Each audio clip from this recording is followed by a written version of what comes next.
In just a bit. Jason? Thanks, Mark. It is January 29th, which means already a lot of you have kind of given up on your New Year's resolution. We know it happens sometimes, but right now we have a live interview with a little motivation, hopefully, to get you back on track if you've gone off the track at the end of the first month of the new year. And Clarence Jarif from San Marco Training Center is back with us this morning. He was here last month to talk about getting him back on track and getting a New Year's resolution and how to stick with it. And already a lot of people probably have already abandoned them on the side of the road. You wouldn't even believe it. Within the first week alone, 25%, a quarter of the people that actually make their New Year's resolutions have already fallen off the bandwagon. Why even make one then if you're just going to give up after a week? You know, you shouldn't give up after a week, but the whole point in making one is so that way you can have a goal to reach for. After a month, you know, 46% of people have actually dropped off. Wow. So the really important part is making sure that, like I said the last time I was here, make sure that you have a support group.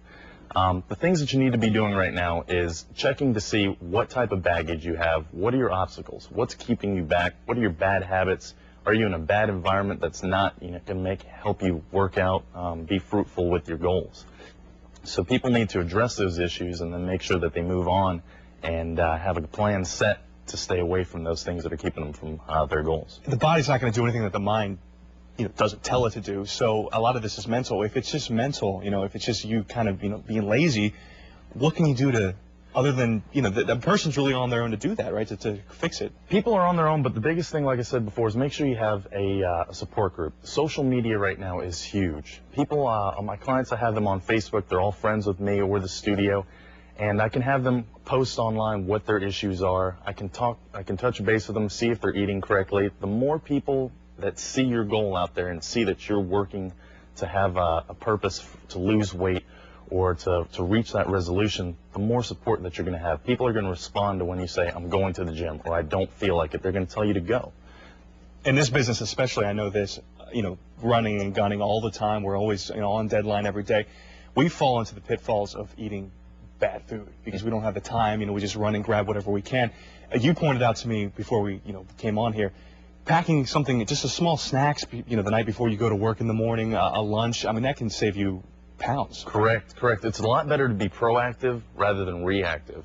If you actually go ahead and take the time, make sure you have small snacks. You can have fruit, vegetables, something that's just quick and easy that you can just grab and go. That's what I tell my clients. It's most important. I have doctors, lawyers I've worked with, and people that, are on the go constantly. And the same thing with me, too. If I don't plan my meals, it's not going to happen.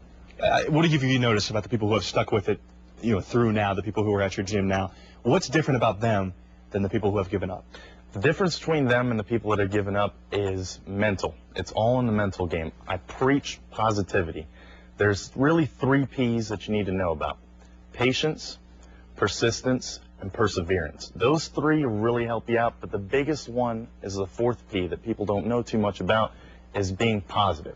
If you have a positive outlook, you're going to be a lot more likely to reach your goals than if you have a negative aspect, and then you'll just beat yourself up and ruminate, and then by the time it's done, you're off that wagon. Perspiration, another P. Yeah, that's another P. Yeah, perspiration. Plenty of that going on in the studio. Clarence, thank you so much. If you'd like to reach CJ, you can find San Marco Training Inc. on Facebook, as he said, or you can call 904-773-5495. And if you would like to read more about your health, Channel 4 has a special section set up on news4jax.com. Click on the Good For You tab.